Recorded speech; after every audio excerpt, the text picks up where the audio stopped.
இன்னைக்கு நம்ம பார்க்க போறது I got a cheat skill in another வேர்ல்டுல இருக்கிற அடுத்த எபிசோட தான் இன்னைக்கான வீடியோவில் நம்ம பார்க்க போறோம். போன எபிசோட பார்த்துட்டு இந்த எபிசோடு வரீங்கன்னா கண்டிப்பா இந்த ஒரு சீரிஸ் உங்களுக்கு பிடிச்சிருக்கும் நம்புறேன். அதனால வீடியோக்கு லைக் பண்ணிட்டு புதுசா இருச்சு பாக்குறீங்கன்னா மறக்காம நம்ம சேனலை சப்ஸ்கிரைப் பண்ணிக்கங்க. அது கூட என்னோட இன்ஸ்டாகிராம் லிங்க் டிஸ்கிரிப்ஷன்ல கொடுத்துருக்கேன். ஃபாலோ பண்ண நினைக்கிறவங்க ஃபாலோ பண்ணிக்கலாம். சரி, ரொம்ப பேசாம டைரக்டா இந்த ஒரு கதைக்குள்ள போயிடலாம். கதையோட ஆரம்பத்திலேயே லெக்ஸியாவும் ஹீரோவை பாத்துக்கிட்டு இருக்க, இதுகிட்ட பக்கத்துல தோணுனா உங்க மனசுல என்ன யோசிச்சுட்டு இருக்கீங்க? அதுக்கு லெக்ஸியாவும் எனக்கு பிடிச்சிருக்கு, இதுக்கு பக்கத்துல இருந்தவரை கதாடுறாரு, இதெல்லாம் உங்களுக்கு வேணாம், ஏன்னா நீங்க இருக்கிற இடம் அவ்வளவு பெரிய இடம், இதெல்லாம் வெளில தெரிஞ்சிச்சுன்னா ரொம்ப பெரிய பிரச்சனையில போய் முடியும். அவர் உங்களை காப்பாத்திருக்கலாம், இருந்தாலும் அவரை பத்தி நமக்கு எதுவுமே தெரியாது, அது கேவலம் அது கண்டவுடங்காதல் அப்படிதான் இருக்கும். இப்படி இவங்க ரெண்டு பேரும் வாக்குவாதத்துல இருக்க, இவங்களை விட்டா பேசிக்கிட்டே தான் இருப்பாங்க. எஸ்கியூஸ் மீ, இங்க நிறைய மாஸ்டர்ஸ் இருக்கு, திடீர்னு இங்க வந்துச்சுன்னா உங்களுக்கு பாதுகாப்பு கிடையாது, அதனால நீங்க எதை பேசுறதா இருந்தாலும் என்னோட வீட்டுக்கு வந்து பேசுங்க. என்னது வீடா? ஆமா, என்னோட வீடு இந்த காட்டுக்குள்ள தான் இருக்கு. அது கேட்டோனே ஒரு ஷாக் ஆயிராரு. அப்புறம் இந்த காட்டுக்குள்ளே நீ வசிக்கிற? வீட்டுக்கு வந்ததுக்கு அப்புறம் நம்ம ஹீரோ டீ போட்டு கொடுக்க, நான் ஆல்சேலியா கிண்டத்தோட நைட்டோட கேப்டன், என்னோட பேர் ஓர்வன், இவங்க கிண்டமோட ஆல்சேலியாவோட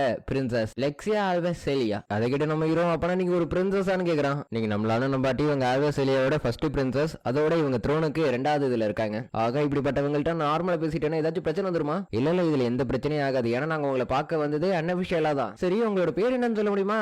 என்னோட பேரு யூஆ டிஞ்சு. யூஆ டிஞ்சுன்னு ஆஸ்திரேலியா கிண்டத்துல இதுக்கு முன்னாடி நான் கேள்விப்பட்டதே இல்லையே. அப்பனா இவன் வேற நாட்டு சேர்ந்த ஒரு நோபல் மேனா தான் இருக்கணும். அப்பனா எனக்கு கல்யாணம் பண்றதுக்கு பிரச்சனையே இல்ல. ஆட இதை மட்டும் இவங்க விட மாட்டாங்க போல தெரியுது. இருந்தாலும் இவன் ஒரு ஸ்பையா இருக்குமோன்னு எனக்கு சந்தேகமா இருக்கு. சரி, உங்களை நான் டென்ஷன் சொல்லி கூப்பிட்டா? இல்ல அது என்னோட ஃபேமிலி நேம், நீங்க என்ன யூஎன் சொல்லி கூப்பிடுங்க. சரி யூயா, நாங்க எதுக்காக வந்தோம்னா உங்களுக்கு நன்றி சொல்றதுக்காக தான். ஏன்னா பிரின்சஸ் லெக்ஸியா நீங்க காப்பாத்திருக்கீங்க, அதுவும் இந்த ஆபத்தான காட்டுல இருந்து. போதும் இதுக்கப்புறம் நான் சொல்லிக்கிறேன், அந்த ஆபத்தான காட்டுல இருந்து என்ன காப்பாத்துனீங்களா, அந்த நொடியில இருந்து உங்களை பார்க்கணும் எனக்கு ரொம்ப ஆர்வம் ஆயிடுச்சு. அந்த ஆர்வத்தை எப்படி சொல்றதுன்னு கூட தெரியல. ஒருவேளை இதுதான் ஃபர்ஸ்ட் சைட் ஃபர்ஸ்ட் லவ்வா இருக்கும்னு நினைக்கிறேன். அதனால ப்ளீஸ் என்ன கல்யாணம் பண்ணிக்க. அதை கேட்டு நம்ம ஹீரோ, உங்களுக்கு அதுல தான் சந்தோஷம் இருக்குன்னா எனக்கும் ஓகே. லவ் சம்பந்தப்பட்டிருக்கிற எல்லா நாவலையும் நான் படிச்சிருக்கேன். அதுல எல்லாமே ஸ்டார்டிங்ல ஃப்ரெண்டா இருந்ததா எல்லாத்தையும் ஆரம்பிச்சிருக்காங்க. அதனால நம்மளும் ஃப்ரெண்டா இருந்தே எல்லாத்தையும் ஆரம்பிக்கலாம். ஃப்ரெண்டுன்னு சொன்னோடனே அவனோட பாஸ்ட் லைஃப்ல நடந்ததான் நாம வருது. இந்த மாதிரி இருக்கிற ஒருத்தனை நீங்க ஃப்ரெண்டா எடுத்துப்பீங்களா? என்னங்க எப்படி சொல்லிட்டீங்கன்னா அவ கையை பிடிக்க, இவருனா நாங்க எல்லாரும் எதுக்காக வந்தோன்னு இப்பதான் சொல்றாரு.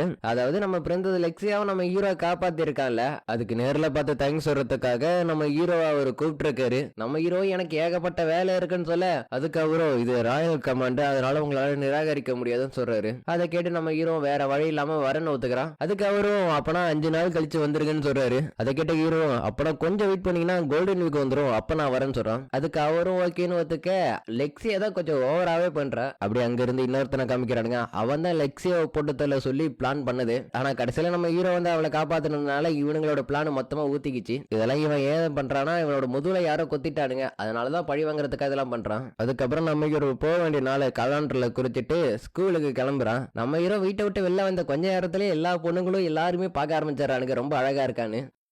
அதுக்கப்புறம் நேரம் நம்ம ஹீரோ வந்து பார்க்க, உங்ககிட்ட நிறைய பேசணும்னு ஆசைப்பட்டேன், ஆனா எனக்கு நேரம் ரொம்ப கம்மியா இருக்கனால திரும்பினதுக்கு அப்புறம் நிறையவே பேசலாம். நம்ம ஹீரோனோட கிளாஸ் ரூமுக்கு போக பழக்கப்பட்ட பசங்க தான் அங்க இருக்கானுங்க. இருந்தாலும் நம்ம ஹீரோக்கு லைட்டா நர்வஸ் இருக்கதான் செய்யுது, ஏன்னா முதல் நாள்ல. அதுக்கப்புறம் அடுத்த ஃப்ரைடே பார்த்தா பசங்க எல்லாரும் ஃபுட்பால் ஆடிட்டு இருக்கானுங்க. அதுலயே ஒரு பையன் கோல் போடுவான், எல்லா பசங்களும் தூக்கி வச்சு கொண்டாடுறானுங்க. நம்ம ஹீரோனை பார்த்துட்டு வா ரொம்ப நல்லா விளாடுறான். அப்படியா, நீ போக வேண்டியதானே ஐயா? என்னோட ஜிம் ட்ரெஸ் எல்லாம் இப்பதான் தைக்க கொடுத்துருக்கேன், சோ இன்னும் எனக்கு வரல. அதோட உன்னோட பேர் என்ன நம்ம ஐயா கேட்க, அதுக்கு அவளும் அவனோட பேரை சொல்றா. என்னோட பேரு கைடே காசாமா, நீ என்ன கைடேன்னு சொல்லி கூப்பிடு. அதே நேரத்துல பசங்க எல்லாரும் இவனை சுத்து போட்டாடுறானுங்க. என்னாலையும் ஒருத்தண்ட பாஸ் பண்ணி இன்னொருத்தண்ட போயிடுது. இது என்னோட ஸ்பெஷல் மூவ்னு சொல்லி கிக் அடிக்க பால் மிஸ் ஆயிடுது. ஆனா நம்ம ஹீரோ அந்த பெல்ட் அடிச்சு ஒரே அடிதான், பால் வந்து கோல் போஸ்டுக்குள்ள போயிடுது. அதை பார்த்த எல்லாருக்கும் ஒரு பக்கம் ஷாக்கு.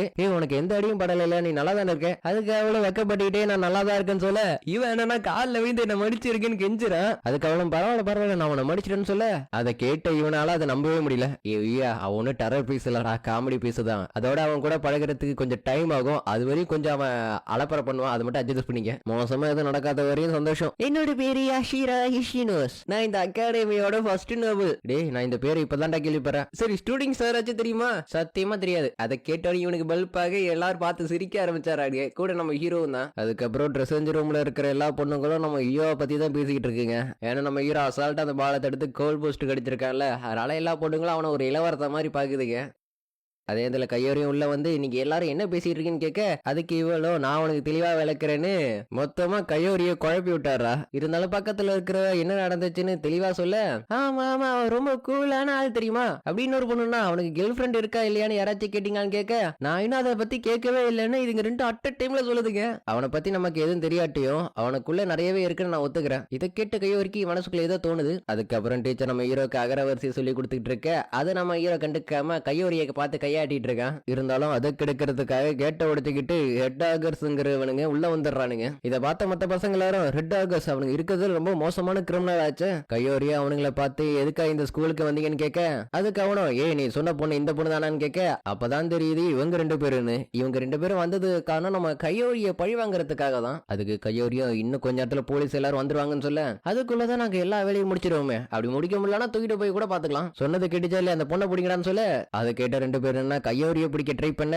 இங்க நம்ம ஹீரோவா கையோரிய காப்பாத்துறதுக்காக போக ட்ரை பண்றான். ஆனா அவனால ஒரு ஸ்டெப் கூட எடுத்து வைக்க முடியல. ஏன்னா மத்த உலகத்துல இதை விட பயங்கரமானதெல்லாம் பார்த்திருக்கான். ஆனா இந்த உலகத்துல அவனோட பாடி அதை ஏத்துக்க மாட்டேங்குது. ஐயா உனக்கு என்னாச்சு அமைதியா இருக்க நம்ம ஹீரோ நான் போறேன் டேய் பாதை அந்த பக்கம் இருக்கு நீ வந்து சொல்ல. ஆனா நம்ம ஹீரோ அதெல்லாம் யோசிக்காம 4வது ஃப்ளோர்ல இருந்து அப்படியே குதிச்சாரான். குதிச்சது மட்டும் இல்லாம டக்குன்னு அவங்க கிட்ட போய் நிக்க நம்மளோட பஞ்சிங் பேக் வந்திருக்கேன் கொஞ்ச நேரம் வச்சு அவனை விளையாடுங்கடா. அது கிட்ட பாதி பேர் யூ அடிக்க போக அவங்களோட வெப்பன்ஸை பிடிக்க போட்டாரான். இருந்தாலும் இப்ப நம்ம யூக்கு இருக்கிறது ஒரே எண்ணம் தான் கையோடைய காப்பாத்தணும்னு. இருந்தாலும் இன்னொருத்த வந்து என்னோட பலத்துக்கு முன்னாடி நீங்க ஒண்ணுமே இல்லடான்னு சொல்லி நம்ம ஹீரோ தள்ள ட்ரை பண்ண நம்ம ஹீரோ அவனால தள்ள கூட முடியல. ஆனா நம்ம ஹீரோ ஒரே கையில அவனை ஹேண்டில் பண்ணி முடிச்சு விட்டாரான். அப்படி நம்ம ஹீரோ மாசா கிட்ட வந்து கையோரி உனக்கு எந்த அடியும் படலன்னு கேட்க அவளும் எந்த அடியும் படலன்னு சொல்றா. இருந்தாலும் இந்த ரெட் ஓகரோட லீடர் விடுற மாதிரி இல்ல. ஏன்னா நம்ம ஹீரோ இவங்க எல்லாரையும் அவமானப்படுத்திட்டான்ல. சோ அதுக்காக அவனை கொல்லாம விட மாட்டேன்னு நம்ம ஹீரோவை துரத்த நம்ம ஹீரோனா அந்த பெல்ட் எடுத்துறான். அதை பார்த்து வாய பிறந்தவன் நேரா படிக்கட்டுல போய் வண்டியை விட்டாரான். சோ அதுக்கப்புறம் ஈவினிங் போல போலீஸ் எல்லாரும் வந்து ரெட் ஓகரையே கைது பண்ணிட்டு கூட்டிட்டு போறானுங்க. இங்க ஹீரோ நீ பயந்துட்டியா கையோரின்னு கேட்க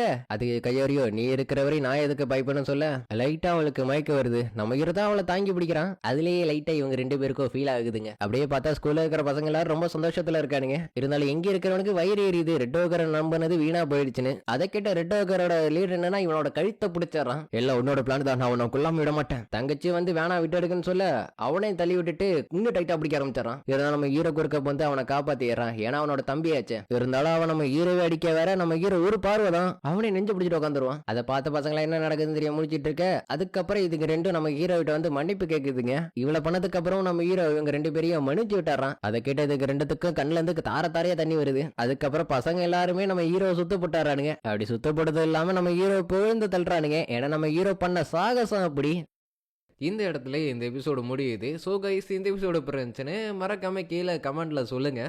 இதுக்கப்புறம் தான் கதை கொஞ்சம் நல்லா போகும். இதில் வேற ஆடியோஸில் ஏதாச்சும் சேஞ்சஸ் இல்லை டிஃப்ரென்ஸ் இருந்துச்சுன்னா அதையும் அட்ஜஸ்ட் பண்ணிக்கோங்க. ஏன்னா இதெல்லாமே பழைய வீடியோஸில் உள்ள ஆடியோ, அதனால் இதெல்லாம் அப்படி இப்படி தான் இருக்கும். அதனால் பெருசாக எடுத்துக்காமல் நான் உங்களை அடுத்த எபிசோடில் வந்து பார்க்குறேன். பாய், see you, take care, bye, love you all, see you again.